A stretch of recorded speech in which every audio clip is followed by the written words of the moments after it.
Hello? Yeah. How about this? Hey Dave, what's going on? How's my mic? The guy's a lot taller than I am, so it'll be a bit up here. But you good? White balance okay?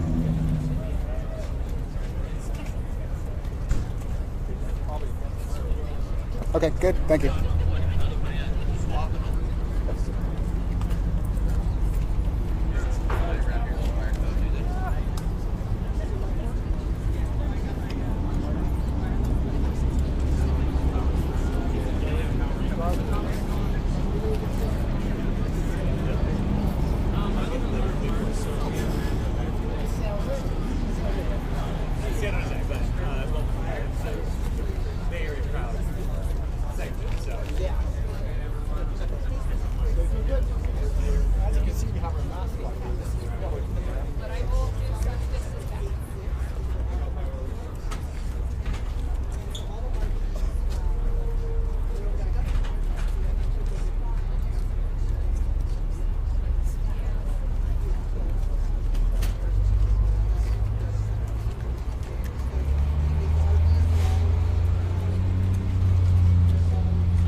Well, they're in the back getting ready, so I'm standing here at the podium. It was supposed to start a few minutes ago, but they're probably at any minute. We just don't know.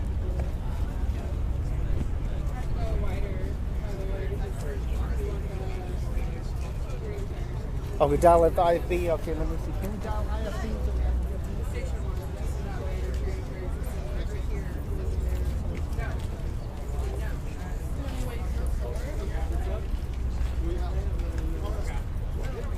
I'll give you a call back as soon as they start. Okay, got it. As soon as they start walking. Yes.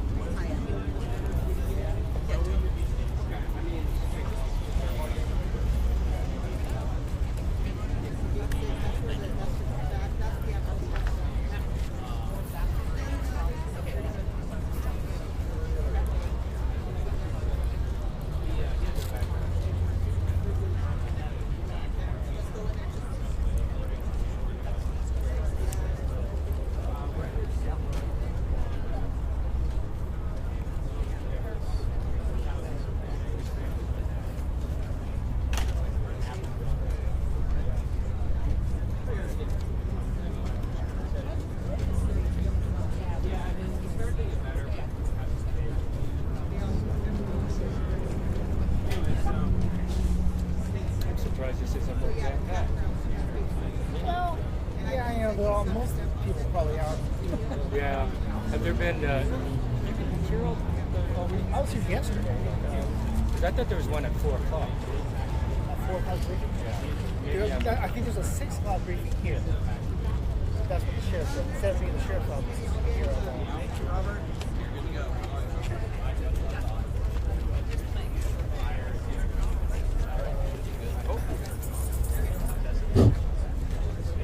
111. Just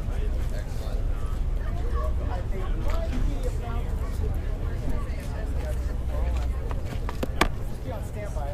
Sometimes we come around. You can be my signer. You want me to call you back when they do? Oh, there you are. I'm sorry. I'm right here. Yeah, I'm here. okay, good. Yeah, more Well, yeah, he came and went, and then just told all the speakers in the back of the tower just a few feet away. So I'll call you back. You're doing a live chat?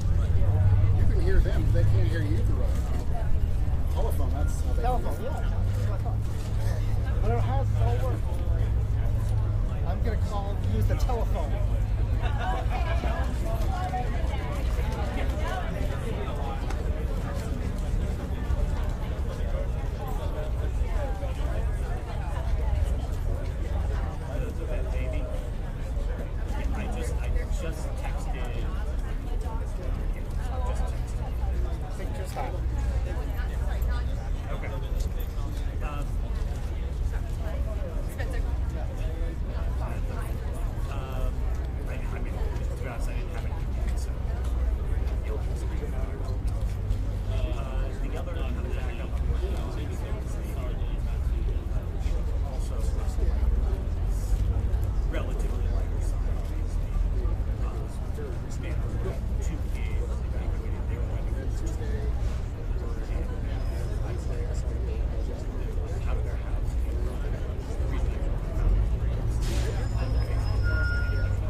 David, We already had a big discussion about it. Majority of people want to throw that out. Sorry. you guys can move to your right a little bit, please. Or left. Take one step to your left, please. Commander, where are you? You're down there again? Okay, you're fine. You'll be our cap. I'll give your name when you speak. Here. Here. Over here. So now. I just sent that list to producers. Okay, got it. All right, ready? Yeah, you're good with this location. Yeah, that's where the media wanted it. All right.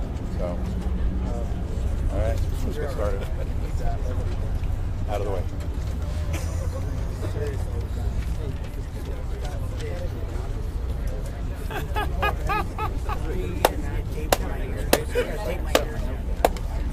I had this paper. Well, I thought so. Want to have a badge after going through all this? Sorry, guys, gotta move a little bit.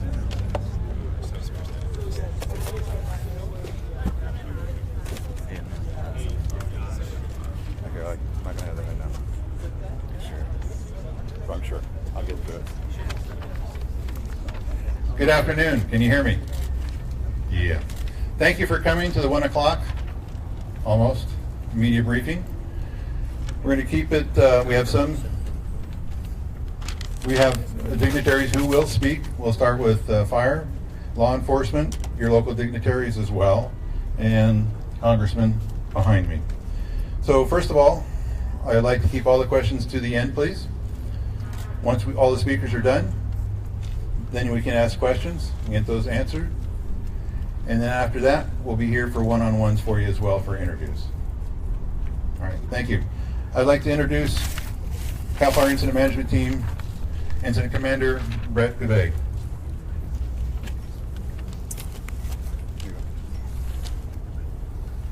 Good afternoon, Brett Gavay, CAL FIRE Incident Management Team 1.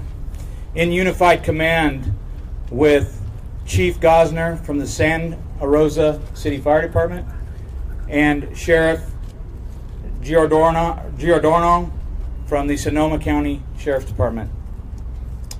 I'd like to start by saying we've seen a huge influx of resources throughout the day and more coming in tomorrow. It's a testament to our master mutual aid system in California. We've had other fires in the state, and as those resources come available, they're shipping them directly here. So we've seen a great cooperation with that. Additionally, we've seen resources from our neighboring states around us coming into the incident. New Mexico, Utah, Oregon, and various other states out there that are sending resources directly into the state to help us. Some briefings on the incidents that are occurring today. The Tubbs incident is currently at 34,270 acres and is 10% contained. Evacuations are currently in Calistoga, areas of Santa Rosa around the city limits, and Larkfield. Current closures are Highway 29, the Calistoga Road, Highway 12, Mark West Springs Road. The Pocket incident is currently 8,130 acres, 0% contained. Evacuations for the Pocket are in Geysersville, the surrounding rural communities, ranch homes, interface type areas where homes meet the wildland. Closures are Western Mine, Ida Clayton, and Fott Roads. The Adobe incident, 7,255 acres, 1% contained. Evacuations are in the Oakmont area, Benton Valley Road, south of Santa Rosa. The Nuns Norbaum incident is 4,698 acres, 3% contained. Evacuations are currently in place on the northern portions of Sonoma City and throughout the greater Sonoma Valley. Resources, firefighters are currently engaged and actively working active fire in and around Sonoma City this afternoon. Thank you. Thank you, Chief. Next, I'd like to introduce Santa Rosa Fire Department Fire Chief Tony Gosner. Good afternoon, everyone. My name is Tony Gosner with the Santa Rosa Fire Department. And I'm going to talk a little bit about the city of Santa Rosa and the surrounding areas. Brett did a great job telling you about the incident itself. So the city of Santa Rosa, since Sunday night, we've been working at a skeleton crew. Since today, we've been able to at least get all our engines back in the stations, and we're responding normally like we did before the incident. I will tell you that Santa Rosa around Highway 12, Coffee Park, into Larkfield and Windsor was impacted greatly. So the department, Central Fire, which consists of Rincon Valley and Windsor, they are also getting back to normalcy. We called everyone back from our department, and we're going to make the decision tonight whether we're going to release some of those folks. It's been an all-hands deal for all of Santa Rosa, all of Central Fire, and most of Sonoma County. Very difficult time, and I'd like to say thank you to CAL FIRE. They've had a great support system for our community, the city of Santa Rosa, as well as the entire county. So with that, I'll turn it back.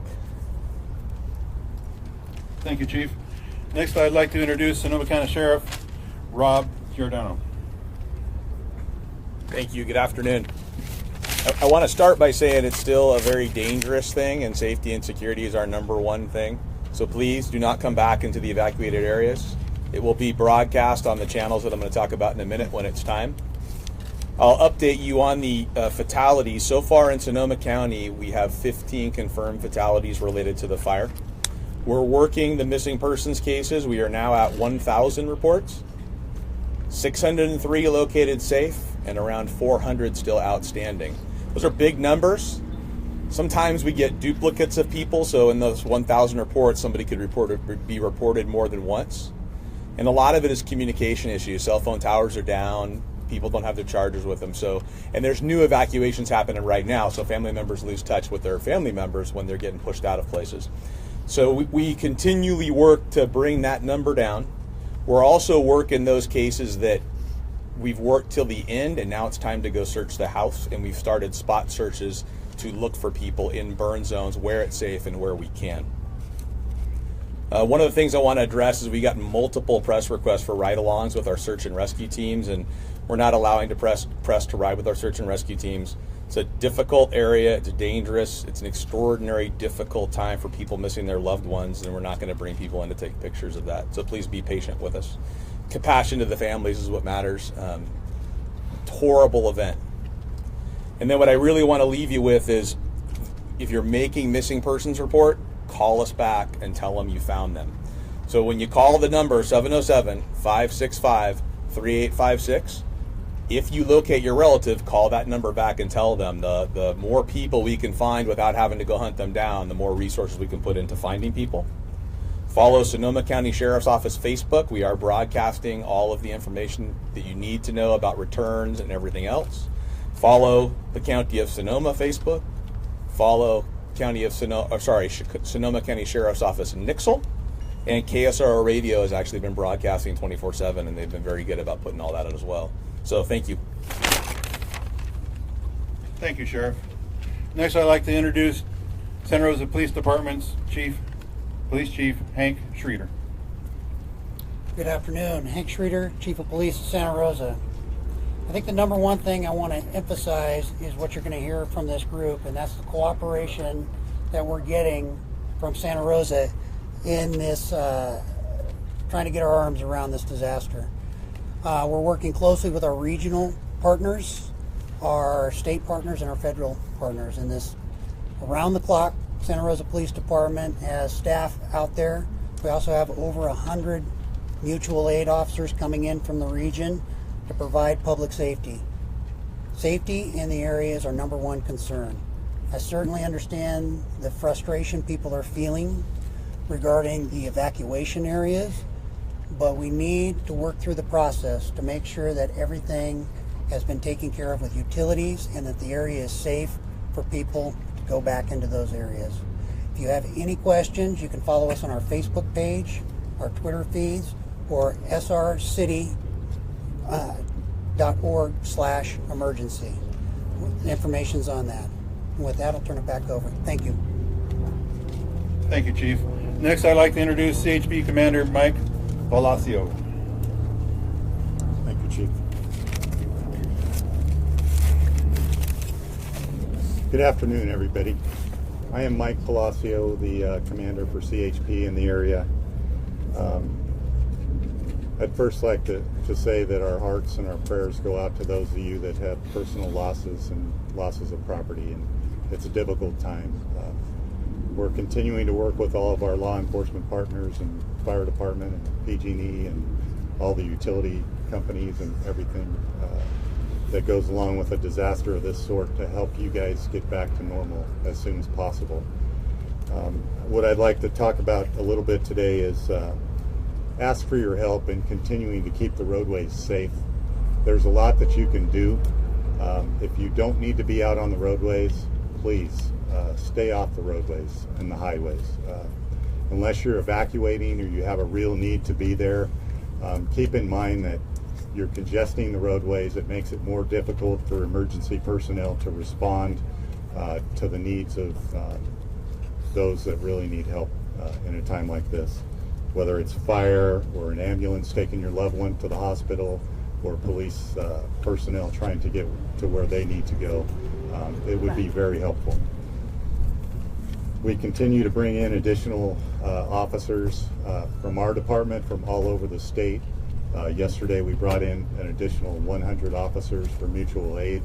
We'll continue to do that to help with general law enforcement and evacuations and medical and aid wherever we're needed. And just please keep in mind, as the sheriff alluded to before, there are many hazards still out on the roadways and out in your areas of living, and wires down, trees down, still things that are very tenuous that might cause issues with you. So don't be there if you don't have to be. Keep in mind that the left lane is very useful to us as emergency personnel. So if you can stay out of that left lane and keep a lane clear for emergency responders, that would be very helpful. Be mindful of emergency vehicles coming up behind you.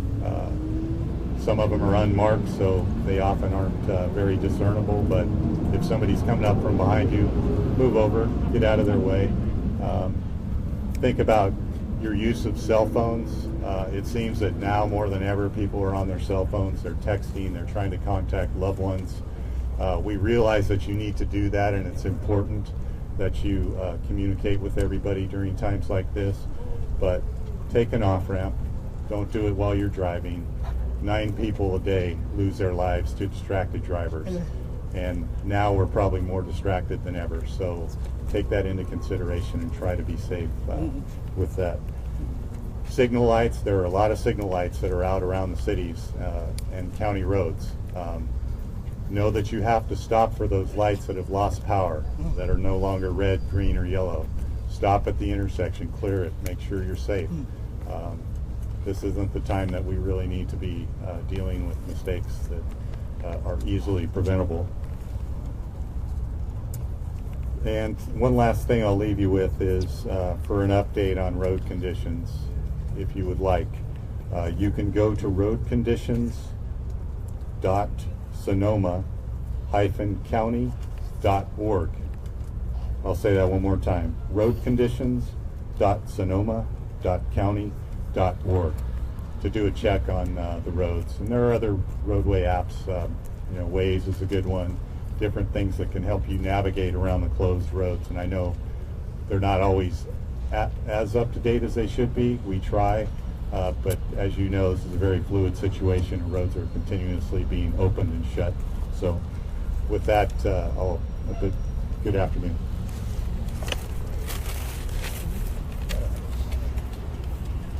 Thank you, Commander. Next, I'd like to introduce the City of Santa Rosa Mayor Chris Corsi.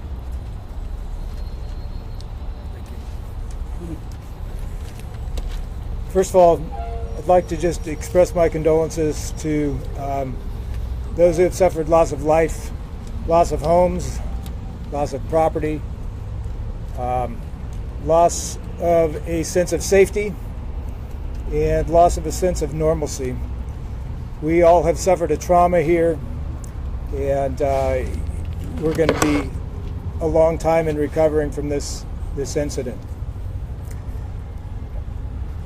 The city of Santa Rosa has suffered a serious blow in these fires. I've got some numbers for you today. As of this morning, the estimate, the numbers available from the city of Santa Rosa, and remember, this is an incident that goes on beyond the borders and the city limits of Santa Rosa. But within those city limits, our staff estimates 2,834 destroyed homes, destroyed residential units, 2,834, and 400,010 square feet of commercial space. These are huge numbers. These are as of today. They could get larger.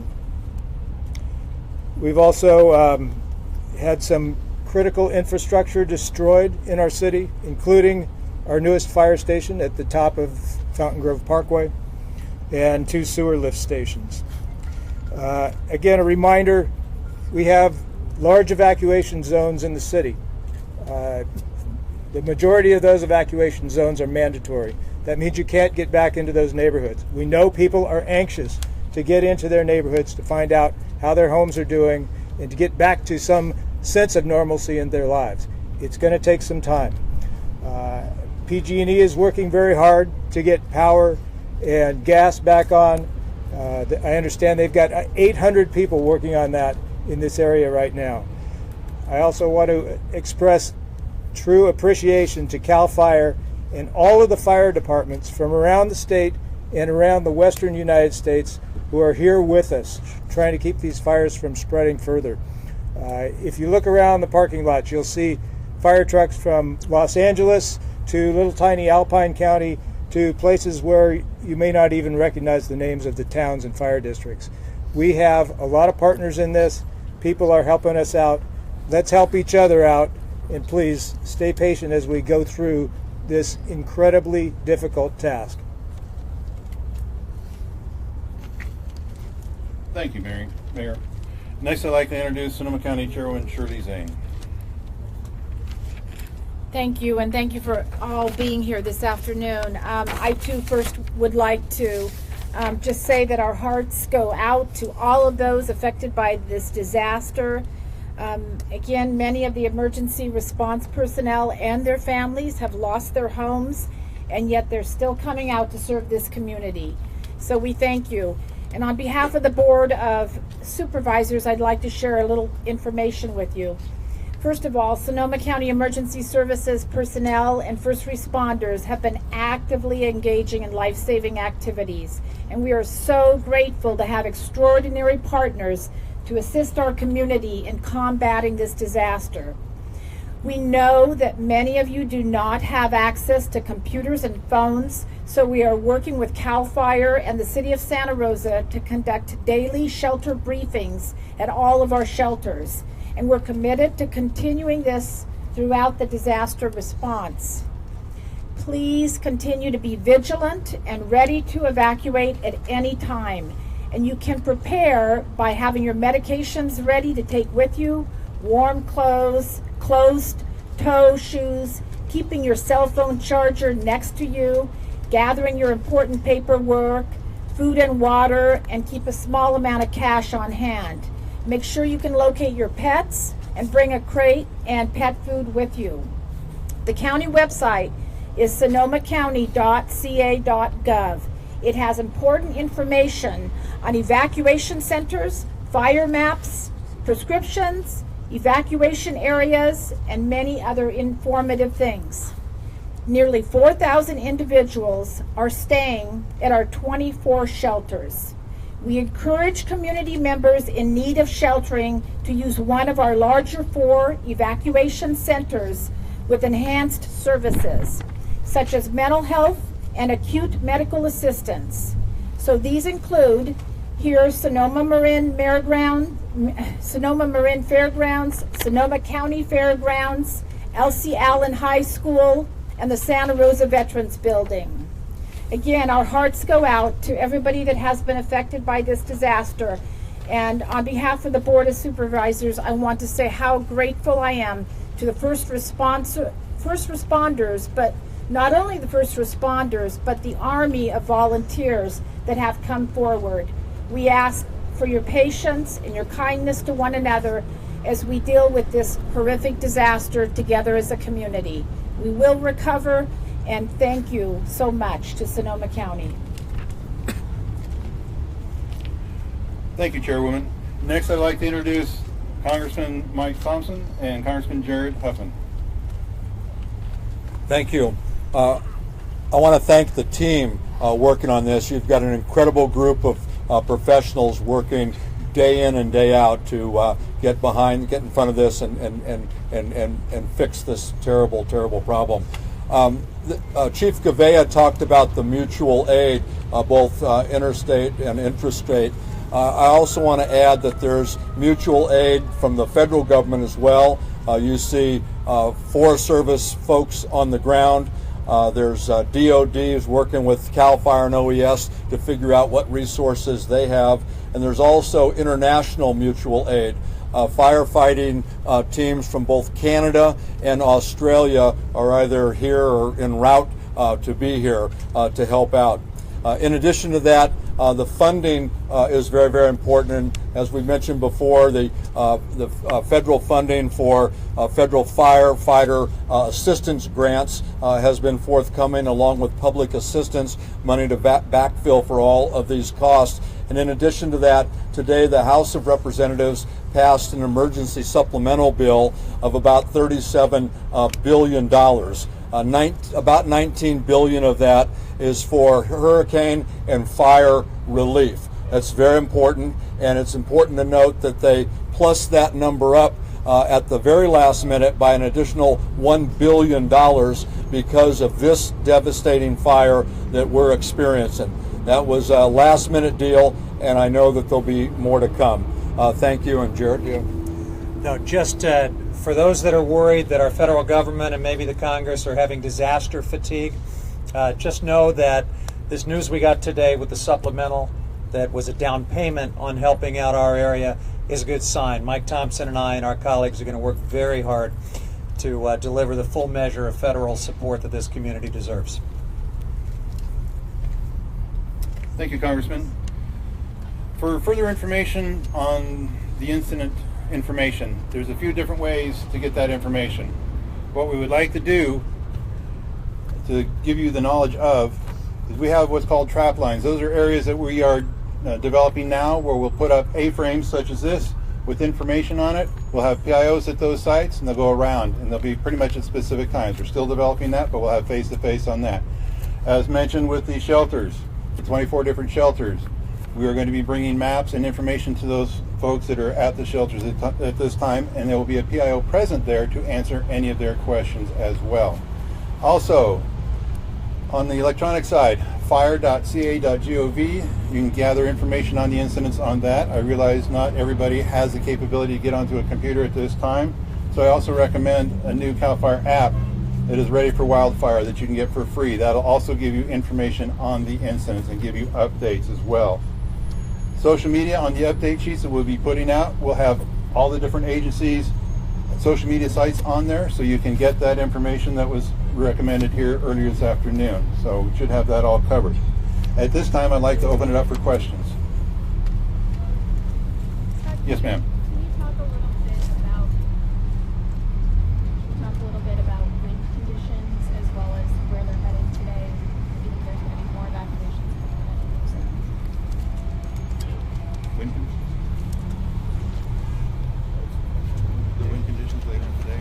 So if I understood the question correctly, wind conditions and what we can expect this week. As you can see today, we have still a light offshore breeze that's blowing. We've been watching that every day. Some of the other things that most of you that are local know is you do get onshore winds at times, and we witnessed that a couple of days ago when these fires pushed up to the north when those winds surfaced from the south. One of the things that's being predicted for the weekend, for Saturday evening, is red flag warnings with high north winds again. So as we get closer to that prediction will get more fine-tuned. But currently they're saying they could be as high as 50-mile-an-hour winds in the North State again this week in parts of Southern California, I believe starting Saturday night. And also keep in mind we have red flag warning conditions until 5 o'clock this evening. Any other questions? Can you please talk about the recovery efforts for the people that have died because of the fire? What does that look like? Where have you searched, and what do you need to continue to do in the upcoming days? So it's going to be a lengthy process. We're currently working the missing persons list back. When we find reason to go into a particular location and look for someone, in other words, they've tried all the other resources to find them, doesn't work, now the time is to go into the house and do the search. We got to make sure it's safe, we can get to it, it's not on fire, and then we're sending in search and rescue teams, cadaver dogs, to go find people, and that's what we're doing right now. So it's going to go like that for a period of time, really until it gets safer. At some point we will do full-on searches for areas, but right now we're just doing them individually. Follow-up questions. Most of the victims, people who could not leave the house, are they elderly or disabled? Yeah, I don't have any commonality on the victims yet. There's no. It's not just elderly, it's not just disabled, not just leave. So. Was there any difficulties in identifying some of these people? Yeah, extreme difficulties. One of the hardest things about a case like this, and I'm sorry to have to say this, is that we have recovered people where their bodies are intact, mostly, and we have recovered people where there is just ash and bone. And for example, in some of the ash and bone cases, we found medical devices, and a lot of them have serial numbers on them. So we're able to use, that's how we identify that person, is by that metal medical device. Some of these won't have that, and it'll be a lot harder to make identifications. So it'll be weeks into months for some, which is obviously makes it more difficult for the family. But I'll just add that, we will treat these remains with the utmost respect and get these remains back to their loved ones. Sheriff, I have a question. I was wondering why I see a lot of people in their neighborhoods going through their burned out sites, and I wonder why we are not being allowed back into Larkview. Yeah, so there shouldn't be a lot of people in their neighborhood going through burned out sites. We are trying to keep everybody out of the burned out sites in the evacuated areas. We have 300 law enforcement officers in the Sheriff's Office jurisdiction working right now to keep that out. The area is enormous. We're not going to let people back in for safety. There are still fires everywhere, as our fire partners just said. This is not over. That fire can move anywhere through there, and it's just not time to go back yet. There's power lines down, gas lines open, trees fallen from being burned. So safety is the issue. We really ask people to be patient, wait it out. We don't want to spend resources chasing people around through the burned areas. We'd rather spend the resources doing other things. So, yes? I'm sure you expressed this before, but I would like if you could express it one more time about the immigrant community, that it is okay for them to go to the shelters. I'm with KPBF, the radio station, and we constantly are trying to get reassurance from them. Trying to give it to them. So if it comes from you, I feel that it will have much more of an impact. So I really appreciate it. Sure. We heard a report of immigrants concerned about going to shelters because they're being asked their name, and the report was, are people asking immigration status at shelters? No one involved in this process is going to ask any immigration questions. It's not appropriate. It's not going to happen. They're asking names so they can identify who's coming in the shelter. It's part of how we track people. It's part of how they see who's staying with them. It's part of how we find the missing people. So we're only asking names. Your immigration status is irrelevant. Please don't be afraid to go to the shelter. Help is there for everyone. It doesn't matter what your immigration status is. Yes?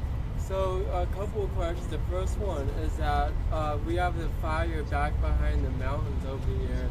So does the city and county have a plan for if that starts approaching? And then the second one is, what do people do about their bills and about mail and about personal things like that? And then also about, for people, those of us that can't, get to work, does the city and county have a plan about us being able to take care of, those issues?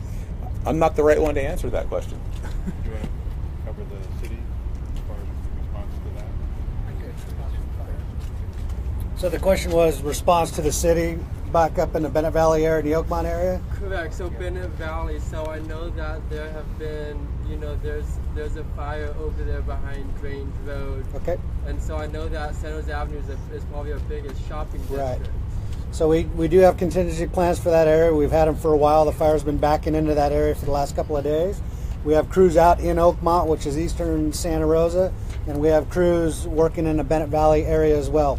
I know in the Bennett Valley area we had a dozer line placed in, we had air attack, retardant drops, and they did a firing operation yesterday about 5 o'clock, and that cleaned up a lot of that area, so that'll help. If a fire does push in, a lot of it's already burned up. It was a controlled burn. So what about Taylor Mountain? Because that's the big gets over that. Correct. So with the winds, Taylor Mountain, that could go push over Taylor Mountain, into Roanoke Park, and towards the town of Petaluma. So we do have contingency plans for that. We have all sorts of resources that are coming in and out, and we do have plans for that if it happens. So then the second half of that question was, what do people do about personal things like mail and bills to the city and bills to the county? Is there a plan, or what do people do? Those are good questions, and what the county, in cooperation, I believe, with the city, is to set up local assistance centers. Local assistance centers will be a one-stop shop for all affected residents, where government officials will be there, nonprofit partners will be there. You can get duplicate documents if need be, and we'll start that process as soon as we're able here. It's in process of being coordinated, but that's how we're going to address those particular issues. So does that include like bills and outstanding debts to the county? It can, and I can't guarantee it'll get everyone, but I think that's what we're gonna strive for. Oh, and then what about people that can't get back to their job that are in the fire zone? Is that part of that too, or how do? That's probably not part of that. That'll have to do with the evacuations, and that's really up to the public safety officials here. Thank you, sir. Okay, at this point in time, this will end the briefing. However, these individuals will be here for one-on-one interviews if you'd like. So whatever we can do to assist you at this time.